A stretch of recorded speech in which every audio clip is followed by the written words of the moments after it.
Subscribe now and press the bell icon. Never miss an update. Assalamualaikum students, this is Abdul Manan here. Or today we are going to start a new chapter, that is stoichiometry. Stoichiometry is the first chapter of our chemistry textbook of first year. So here we are going to start. The word stoichiometry is the combination of two words. स्टैचोमेट्री जो है दो लफ्जों का मेलाप है. किन किन का है? First is statue, इसका मतलब होता है element. Stoichio means element and metry means measurement. इसका मतलब हुआ measurement of elements in a chemical equation. देखिए भाई, जब भी हम कोई केमिकल रिएक्शन कराते हैं, उस केमिकल रिएक्शन में हमें कितने एटम्स किस किस अमाउंट में लेने चाहिए, उन एलिमेंट को जब हम मेजर करेंगे, उस मेजरमेंट ऑफ एलिमेंट्स को कहेंगे भाई stoichiometry. And this is the branch of chemistry. ठीक है, डेफिनेशन क्या है इसकी? Stoichiometry is the quantitative relationship between reactants और रिएक्टेंट एंड प्रोडक्ट्स. ये जो है एक क्वांटिटेटिव मतलब वो जो नंबर्स की फॉर्म में हो. ठीक है, रिलेशनशिप है किसकी में? Reactants and products. कभी भी हम ऐसा नहीं कहेंगे कि ये एक क्वांटिटेटिव रिलेशनशिप है बिटवीन द प्रोडक्ट्स. ऐसा नहीं कहेंगे, ऐसा कहेंगे गलत हो जाएगा. रिएक्टेंट्स के बिटवीन है, बिल्कुल है, मगर प्रोडक्ट के बिटवीन नहीं है. और रिएक्टेंट एंड प्रोडक्ट दोनों के साथ है, मगर इंडिविजुअली प्रोडक्ट्स में इसकी क्वांटिटेटिव रिलेशनशिप नहीं होगी. ठीक है, किस तरह से रिलेशनशिप होगी? इन अ बैलेंस्ड केमिकल इक्वेशन. ये मैंने एग्जांपल दिया है. कैसे भाई? देखें, 2H2 plus O2 is equal to 2H2O. इसका मतलब क्या हुआ? जब 2 मोल्स ऑफ हाइड्रोजन कंबाइन करते हैं, कंबस्ट करते हैं. कंबस्टन क्या होती है? किसी भी एटम का ऑक्सीजन की मौजूदगी में बर्निंग. इस प्रोसेस को बोलते हैं बर्निंग प्रोसेस. ऑक्सीजन से कोई भी एटम रिएक्ट करे उसको हम कहेंगे कंबस्टिंग. ठीक है, कंबस्टन रिएक्शन एक रिएक्शन का टाइप है. देखिए, अब 2 मोल किसके हैं? हाइड्रोजन के हैं. 1 मोल ऑफ ऑक्सीजन कंबस्ट होती है तो क्या बनता है भाई? वाटर बनता है. ठीक है, अब क्या होगा कि ये जो साइड है, जो हमारे राइट आर्म की तरफ है, ये इसको हम कहते हैं रिएक्टेंट साइड. लेफ्ट आर्म की तरफ है रिएक्टेंट साइड, और ये मेरा राइट की तरफ है रिएक्टेंट साइड एंड लेफ्ट की तरफ है प्रोडक्ट साइड. ठीक है, तो इसको हम कहेंगे रिएक्टेंट, इसको हम कहेंगे प्रोडक्ट. ठीक है, ये जो है रिएक्टेंट है, ये प्रोडक्ट, मतलब ये रिएक्ट करते हैं तो ये प्रोडक्ट फॉर्म होती है. ठीक है, हमने कहा भाई क्वांटिटेटिव रिलेशनशिप बिटवीन रिएक्टेंट्स, या तो इन दोनों में क्वांटिटेटिव रिलेशनशिप होगा या इन दोनों में, मतलब या रिएक्टेंट एंड प्रोडक्ट्स, और इन दोनों में रिलेशनशिप कभी भी हम इंडिविजुअली प्रोडक्ट में नहीं करेंगे इन स्टैचोमेट्री. ठीक है, अब क्या करेंगे? इसके 1 मोल का जो मास है वो 2 ग्राम है, और इसका यहाँ पे 2 मोल्स दिए हुए हैं, तो इसका मतलब इसके 4 ग्राम और ऑक्सीजन के 32 ग्राम मिलकर बनाते हैं क्या? 36 ग्राम ऑफ वाटर. देखें, एक वाटर का मॉलिक्यूल का मास क्या है? 1 mole of H2O is equal to 18 gram, but it has 2 mole, that's why 36 gram of H2O. ठीक है, अब हमें क्या करना है? हम कहेंगे भाई, जब हम हाइड्रोजन का तादाद बढ़ा देंगे, मतलब इसका जो 4 ग्राम है, अगर हम इसको 8 ग्राम को रिएक्शन कराएं, तो हमें बताएं कि ऑक्सीजन की हमें कितनी रिक्वायरमेंट होगी. एक बात है, जब हमने 4 ग्राम हाइड्रोजन ली थी तो हमें कितनी चाहिए थी? 32 ग्राम हाइड्रोजन ऑक्सीजन चाहिए थी इससे रिएक्ट करने के लिए. जब हम हाइड्रोजन का मिकदार बढ़ा देंगे तो हमें पता चलेगा कैसे कि भाई कितना मिकदार हमें ऑक्सीजन का चाहिए वाटर को फॉर्म करने के लिए. ठीक है, तो यहाँ पे हम x देंगे भाई, इसका हमें मालूम करना है क्या होगा. अगर हम इसका बढ़ा देंगे, इसका 4 से 8 कर देंगे, तो वाटर का जो अमाउंट है वो कितना फॉर्म होगा. ठीक है, सो यहाँ पे भी x देंगे. देखें, ये जो रिलेशनशिप हुआ between the reactants or the reactant and the product, ठीक है, इसको स्टोइकियोमेट्रिक कैलकुलेशन। अब क्या करना है हमें, यहाँ पे हमें बाय क्रॉस मल्टीप्लाई करनी है। ये 32 इंटू 8 4 इंटू एक्स, मतलब 4 ग्राम इंटू एक्स बराबर 8 इंटू 32 ग्राम, ठीक है। देखिए हमने यहाँ पे बाय क्रॉस, इसको हमने लिखा BCM बाय क्रॉस मल्टीप्लिकेशन। अब ये जो 4 ग्राम है यहाँ पे आके क्या करेगा, डिवाइड करेगा। ये मैंने इसको यहाँ पे डिवाइड में रख दिया 4 ग्राम, ये ग्राम से कैंसिल हो गया। अब इसका हम टेबल बनाए, ये इस पे 2 टाइम जाएगा, 4 की टेबल 8 पे 2 टाइम जाएगी। 8 को हम 32 से मल्टीप्लाई करेंगे तो हमें x का वैल्यू मिल जाएगा 64। इससे हमें पता चला कि भाई जब हम 8 ग्राम ऑफ हाइड्रोजन लेंगे तो हमें 64 ग्राम ऑफ ऑक्सीजन की जरूरत पड़ेगी, मतलब 2 मोल्स ऑफ ऑक्सीजन, ठीक है। तो ये है एलिमेंट्स की मेजरमेंट। क्या है? ये है एलिमेंट्स की मेजरमेंट। भाई कितना अमाउंट लें तो कितना हमें रुका होगा, कितना फॉर्म्ड होगा, इस सारी मल्टीप्लाई मेजरमेंट को हम क्या कहेंगे, स्टोइकियोमेट्री, ठीक है। Clear? Now some are the requirements of stoichiometry. First of all the chemical equation is balanced according to law of conservation of mass. देखें law of conservation of mass का मतलब क्या होता है, मास जो reactor side and product side है वो बराबर होना चाहिए। देखिए 4 ग्राम है 32 ग्राम, इन दोनों का जो सम होगा वो होगा 36 ग्राम। देखें ये हो गया 36 ग्राम, ये भी 36 ग्राम। ये law of mass, law of conservation of मास को ओबे करती है। अगर ये ओबे करती है तो ये इक्वेशन बैलेंस है, इसको हम बैलेंस करना ही इसी लॉ के तहत है, ठीक है। Chemical equation is balanced according to law of mass of conservation, law of conservation of mass, ठीक है। इसके बाद है requirements of stoichiometry. What the calculations are stoichiometric calculation, कौन कौन सी कैलकुलेशन है जो स्टोइकियोमेट्रिक कैलकुलेशन है। उसके लिए reactant must be completely convert into the product. कोई भी रिएक्टेंट है उसको मस्ट बी, जरूरी क्या करना है, उसको प्रोडक्ट में कंप्लीट होना है। मतलब इसका कि रिवर्सिबल रिएक्शन कभी नहीं चलेगा, इरिवर्सिबल रिएक्शन। देखें ये इरिवर्सिबल रिएक्शन, ये रिवर्सिबल रिएक्शन। अगर H2O टूट कर हाइड्रोजन प्लस ऑक्सीजन में टूटे तो इस कैलकुलेशन को हम स्टोइकियोमेट्रिक कैलकुलेशन कभी नहीं कहेंगे। अगर रिएक्टेंट कंप्लीटली कन्वर्ट नहीं हुआ प्रोडक्ट में तो ये हो जाएगी नॉन स्टोइकियोमेट्रिक। इसके लिए first requirement of stoichiometry is that the reactants must be converted into the product, ठीक है। क्लियर? याद रख। दूसरी बात, no side reaction occur. Side reaction कभी ना हो।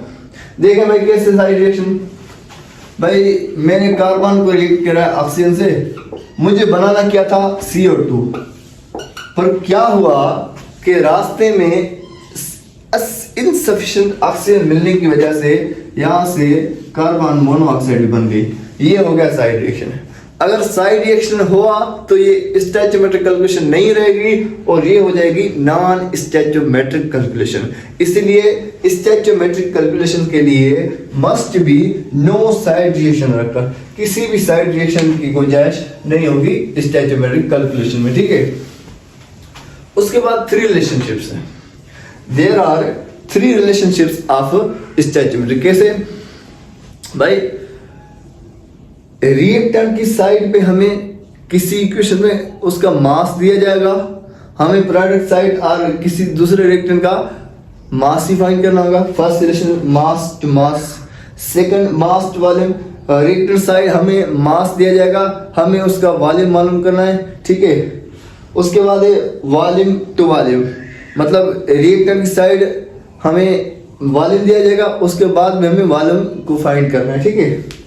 इसलिए सबसे पहला जो रिलेशनशिप मैंने यहाँ पे लिखा है वो है mass to mass relation. It depends upon the law of conservation of mass.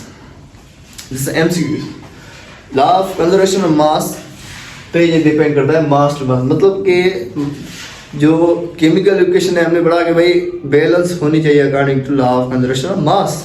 इसलिए ये जो पहला रिलेशनशिप है ये डिपेंड करता है लॉ ऑफ कंजर्वेशन मास से।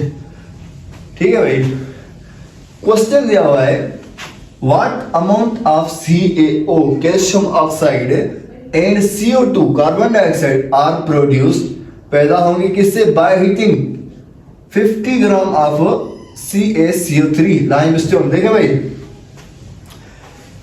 लाइमस्टोन मतलब चून का पत्थर, ठीक है, उसको हम उसके 50 ग्राम को हम हीट करेंगे तो उसमें से मिलेगी calcium oxide and carbon dioxide. सबसे पहले स्टोइकोमेट्रिक कैलकुलेशन करने के लिए हमें सबसे पहले जो बात है वो क्या है, केमिकल इक्वेशन को, बैलेंस्ड केमिकल इक्वेशन को राइट करना है। ठीक है, मैंने कहा भाई CaCO3 इसको हम हीट करते हैं, ये मैंने एरो के ऊपर लिखा हीट, मतलब इसको डीकंपोज करते हैं, इस रिएक्शन को नाम देते हैं डीकंपोजिंग रिएक्शन। ठीक है, किसमें हीट जब हमने किया तो इसमें से हमें मिला कैल्शियम ऑक्साइड प्लस में CO2 कार्बन डाइऑक्साइड। देखें, सबसे पहले ये एक बैलेंस केमिकल इक्वेशन है, हमें कैसे पता चले कि भाई ये बैलेंस केमिकल इक्वेशन है, तो हमें लॉ ऑफ कंजर्वेशन मास की मदद लेनी पड़ेगी। कैसे भाई, देखिए कैल्शियम का मास 40 है, कार्बन का कितना है 12, 40 और 12 कितने हुए 52 और एक ऑक्सीजन का 16 मास है, 3 ऑक्सीजन होगा 48 मास, 52 और 48 हो गए 100 ग्राम, मतलब इसके क्या हो गए 100 ग्राम ऑफ कैल्शियम कार्बोनेट, इसको हम बोलते हैं या लाइमस्टोन कहते हैं इसको। ठीक है, इसको जब हमने हीट किया तो हमें मिला भाई 56 ग्राम, कैल्शियम का कितना है 40, इसका 16, कितना भाई 56 gram of calcium oxide and 44 gram of carbon dioxide. देखिए भाई, इन दोनों का सम 100 हुआ, मतलब reactant side and the product side both side have the equal masses, henceforth it is obey the law of conservation mass, इसलिए ये obey करती है, मतलब ये इक्वेशन बैलेंस है। ठीक है, अब क्या करना है, हमें सवाल दे रहा है कि भाई जब हम इसका, ये तो इसका 100 ग्राम टूट गया भाई, 56 ग्राम और 44 ग्राम है। ठीक है, जब हम इसका 50 ग्राम इसको हीट करेंगे तो बताएंगे भाई कार्बन डाइऑक्साइड का और कैल्शियम ऑक्साइड का मास कितना। देखिए इसका कितना 50 ग्राम, यहाँ पे बेच देंगे, यहाँ पे मास टू मास रिलेशनशिप क्यों कहते हैं कि भाई रिएक्टर साइड हमें मास मिला हुआ है, हमें फाइंड भी क्या करना है, मास ही फाइंड करना है, इसलिए हम इसको मास टू मास रिलेशन कहते हैं। ठीक है भाई, अब हमको बताए भाई मल्टीप्लाई डिवाइड कैसे करना है। सो क्या करेंगे, इसको हम बाय क्रॉस करेंगे। सबसे पहले कैल्शियम ऑक्साइड का मास देखते हैं कितना प्रोड्यूस होता है, 100 इंटू एक्स मतलब 100x, ठीक है, बराबर 56 इंटू 50। देखें ये हमने इसको मल्टीप्लाई कर दिया, ये हमने इसको प्रस्तुत की करें BCM बाय क्रॉस मल्टीप्लिकेशन। ठीक है, 100x 56 इंटू 50।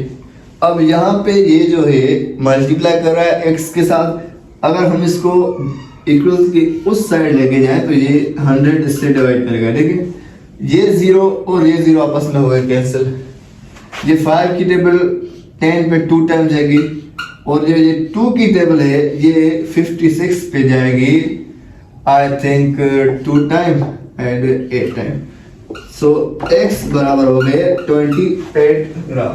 ठीक है, मतलब जब हम इसका 50 का आधा हो गया भाई, 100 का आधा क्या है 50, इसका जब हम 100 से आधा करेंगे मतलब हाफ मोल करेंगे, हाफ इसका मास हाफ करेंगे तो इसका भी हाफ ही बनेगा क्योंकि इट्स अ बैलेंस इक्वेशन। ठीक है, ये ऑफ कैल्शियम ऑक्साइड, ये बना कैल्शियम ऑक्साइड है, किसका बना कैल्शियम ऑक्साइड का।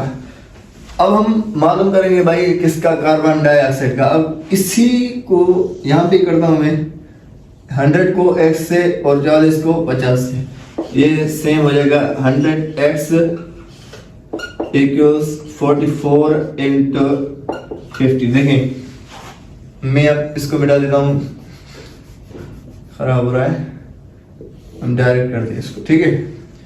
ये हो गया हमें बाय क्रॉस मल्टीप्लिकेशन, इसको BCM कहते हैं। ये जो 100 ग्राम है यहाँ पे आके क्या करेगा, डिवाइड करेगा। ये 50-50 में कैंसिल, ये हो गया 2 और ये 2 का table 22 time. So x is equal to 22 gram of CO2। देखें इसका जब हमने आधा किया तो इसका भी आधा हो गया, इसका भी आधा हो गया। ये जो कैलकुलेशन थी मास टू मास, मतलब हमें कैल्शियम ऑक्साइड, कैल्शियम कार्बोनेट का मास दिया गया, हमें इन दोनों को भी मास ही फाइंड करना पड़ा, इसलिए इस रिलेशनशिप को कहते हैं मास टू मास रिलेशन। उसके बाद क्या है, उसके बाद है मास वॉल्यूम रिलेशनशिप।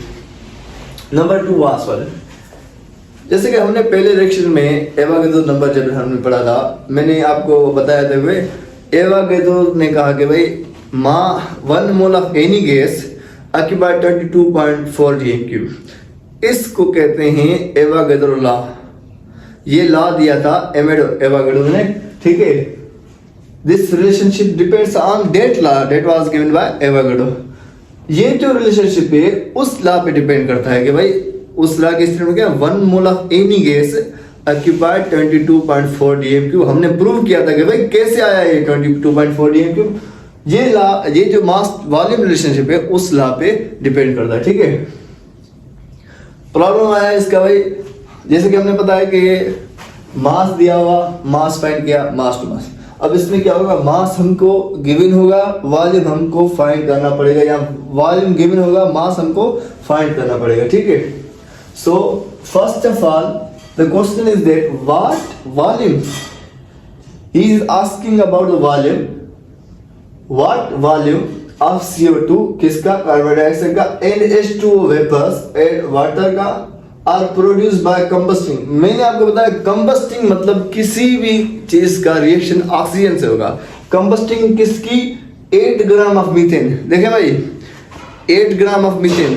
सबसे पहले हमें स्टोइकोमेट्रिक कैलकुलेशन में क्या करना है, बैलेंस्ड केमिकल इक्वेशन लिखनी है। देखते हैं भाई मीथेन, इसका फॉर्मूला है CH4 नेचुरल गैस प्लस हमें किसने ले रहे हैं, इस वर्ड से हमें समझ जाना है कि भाई CH4 को हमें ऑक्सीजन से रिएक्शन करना है, क्योंकि combustion is a reaction in which oxygen Burns, ठीक है भाई।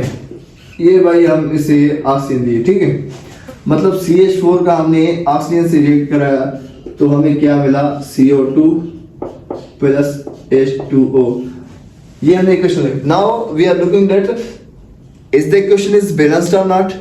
क्या ये इक्वेशन बैलेंस है या नहीं, अगर है तो ठीक है, नहीं है तो हमें करनी है किससे, किसके हिसाब से करेंगे, लॉ ऑफ कंजर्वेशन ऑफ मास के हिसाब से करनी है। देखें सबसे पहले कार्बन 1 है, कार्बन 1 है, बैलेंस, कार्बन का नंबर बैलेंस है, 4 हाइड्रोजन 2 हाइड्रोजन, मतलब हाइड्रोजन का नंबर यहाँ पे कम है। ये मैंने 2 यहाँ पे ऐड कर दी, 2 2 to the 4 हाइड्रोजन मैंने कंप्लीट कर दी, ठीक है। ये ऑक्सीजन यहाँ पे कितनी है, 2 ऑक्सीजन 2 and 4 ऑक्सीजन, मतलब ये जो हो गया यहाँ पे बढ़ गया ऑक्सीजन का नंबर, यहाँ पे कम हो गया ये वो, तो यहाँ पे मैं 2 to the 4 2 to the 4, मतलब ये जो इक्वेशन है अब ये इक्वेशन बैलेंस है, ठीक है। This is a balanced chemical equation, okay. Now हमें देखना है कि भाई कितने ग्राम, इसका मास है 16 ग्राम। देखें भाई 16 gram of methane react with 32 into 2 64 gram of oxygen to give 44, मतलब इसको हम क्या कहें, वॉल्यूम के हिसाब से कहें तो गिव 22.4 dm³, ठीक है, एंड 44.8 dm³ ऑफ वाटर। देखें भाई मास वॉल्यूम ये रिलेशन वैसे है in balance according to balance chemical equation. जब 16 ग्राम ऑफ मीथेन कंबस्ट करते हैं तो क्या होता है भाई, 22.4 dm³ मतलब 1 मोल का जो वॉल्यूम है वो कार्बन डाइऑक्साइड का मिलता है, और 2 मोल का जो वॉल्यूम 44.8 dm³ वो किसका मिलता है? वाटर वेपर्स का मिलता है। सवाल पूछ रहा है कि भाई अगर ऐसा हो कि 8 ग्राम मीथेन का कंबस्ट करें ऑक्सीजन के साथ, तो हमें बताएं कि इन दोनों का जो वॉल्यूम होगा वो कितना होगा। देखिए मैंने कहा भाई इसका 8 ग्राम ले लें, ठीक है। अब यहाँ पे x, ठीक है भाई, इसका मालूम करना है, इसका मालूम करना है, इसलिए मैंने यहाँ पे वेरिएबल लिख दिया x, ठीक है। सबसे पहले हम कार्बन डाइऑक्साइड का मालूम करते, ये देखिए ये मैंने ऐसे कर दिया, ठीक। अब क्या होगा, हमें बाय क्रॉस मल्टीप्लाई करना है। 16 इंटू एक्स बराबर की उस साइड आ जाएगा, ये जो 22.4 dm³ है इसको 8 से मल्टीप्लाई, 22.4 dm³ इंटू 8, इसको हम बाय क्रॉस से करेंगे, ठीक है। अब ये जो 16 है यहाँ पे x के साथ मल्टीप्लाई करेगा, वहां पे डिवाइड करेगा, ये यहाँ पे डिवाइड करेगा 16, सॉरी ये यहाँ पे 16। अब 8 की टेबल 16 पे कितने टाइम जाएगी? 2 टाइम्स। अब ये जो 2 है इसकी टेबल 22.4 पे जाएगी 11.2, सो x बराबर होगी 11.2 dm³।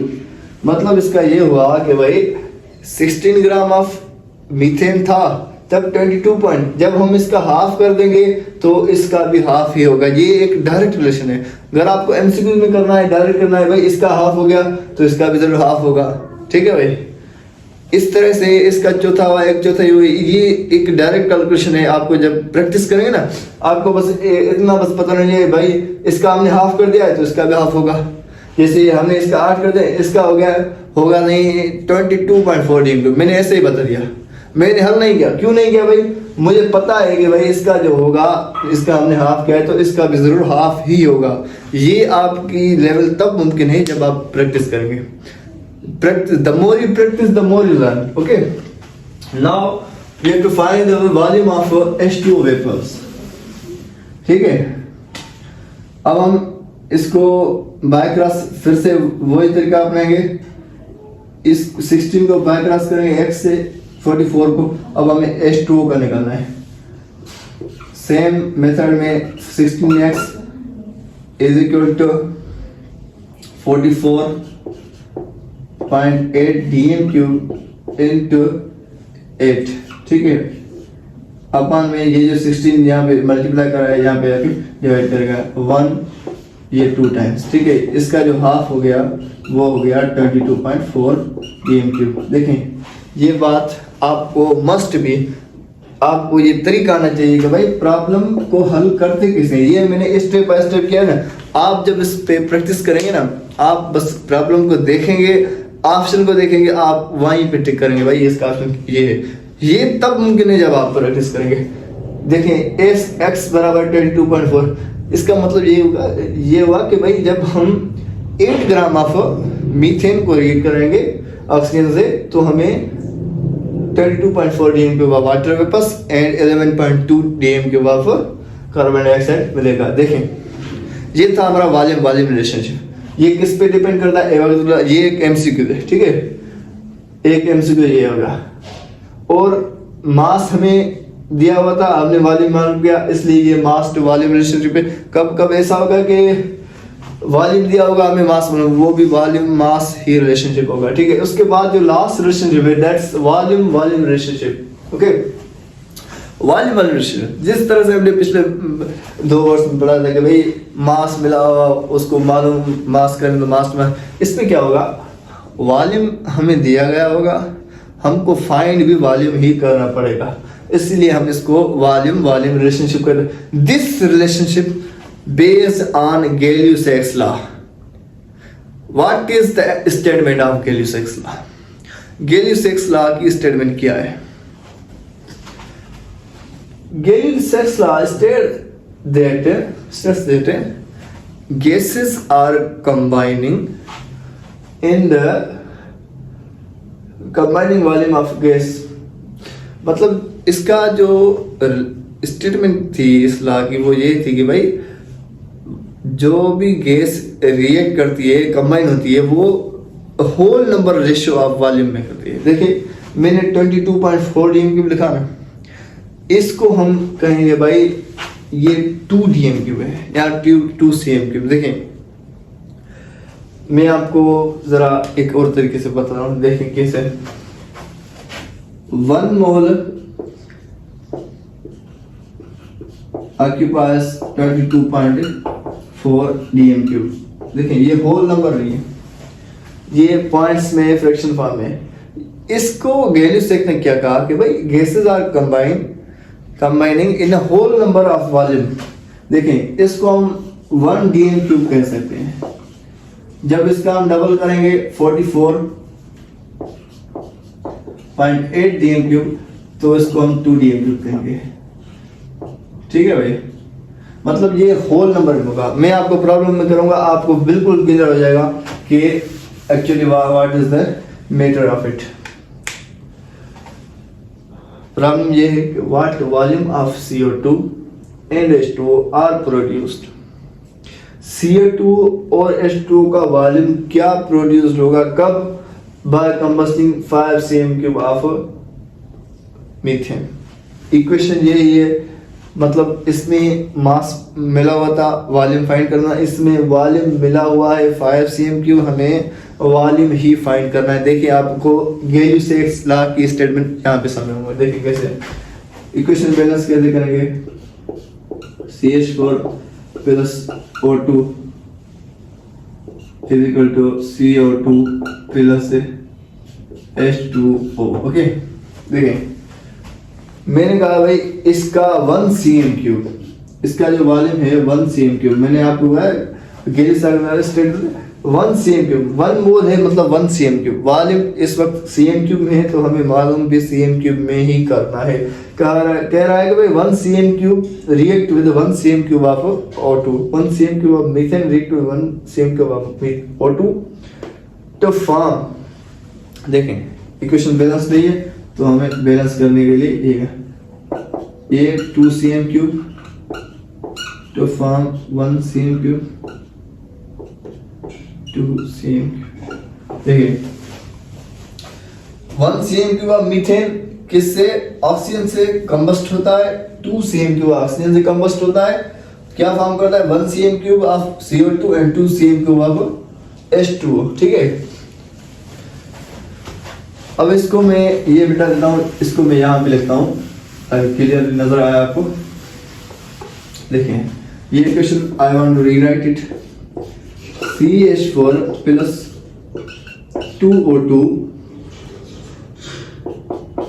ठीक है बराबर क्या होगा? CO2 plus 2H2O। ये इक्वेशन बैलेंस है। इसके हिसाब से गैल्यूसेक लॉ का मतलब होगा भाई होल नंबर रेशियो 1 से, इसका 1 मोल है तो उसका आपको पता है 22.4 डीएम क्यूब पर। गैल्यूसेक लॉ के मुताबिक इसका जो वॉल्यूम होगा वो 1 cm³। मतलब वो कह रहा है कि भाई जो गैस कंबाइन होती है वो fix whole number of ratio में है। 1 cm³ react with 2 cm³ to form 1 cm³ of carbon dioxide and 2 cm³ of water. ठीक है, ये बात हमें केमिकल इक्वेशन बैलेंस बता रही है। अगर हम इसके मीथेन के 5 cm³ कंबस्ट करें, देखें 5 cm³ हम इसके कंबस्ट करेंगे, तो भाई हमें बताइए कि कार्बन डाइऑक्साइड और वाटर का वॉल्यूम क्या होगा। ठीक है, तो इसलिए हमें मालूम ये करना है और ये इसलिए हम यहाँ पे वेरिएबल x लगाएंगे। सेम मेथड होगा बाय क्रॉस मल्टीप्लिकेशन। ये मैंने पहले कार्बन डाइऑक्साइड का वॉल्यूम मालूम करना है। देखें भाई 1 into x 1 cm³ into x is equal to 5 cm³ into 1 cm³। देखें ये 1 यहाँ पे मल्टीप्लाई कर रहा है, ये यहाँ पे आके डिवाइड करेगा। सो x is equal to 5 cm³। You can understand as well 1 1 is equal to 5 cm³। Okay, मतलब इसका जब हम 5 टाइम्स बढ़ाएंगे तो 1 इसका भी 5 टाइम्स ही बढ़ेगा। ये एक डायरेक्ट है। जब हमने इसका 5 टाइम्स बढ़ाया, इसका जो 2 है ना, इसको भी हम 5 से मल्टीप्लाई करेंगे, इसका मतलब होगा 10 होगा। आइए देखते हैं कि कैसे होगा। फिर से हम इसको ऐसे करेंगे, 1 cm³ into x is equal to 5 into 2/1। ये जो 1 है यहाँ पे डिवाइड करेगा, ठीक है। 2 इंटू 5 इज इक्वल 10 cm³। ये जो वॉल्यूम था वो किसका मिलेगा हमें, वाटर वेपर्स का। ये देखें, ये एक डायरेक्ट रिलेशन है। ये क्या है, डायरेक्ट हमने कर दिया भाई कि इसका। अब आपको पता है 10 cm³ एक होल नंबर रेशो है।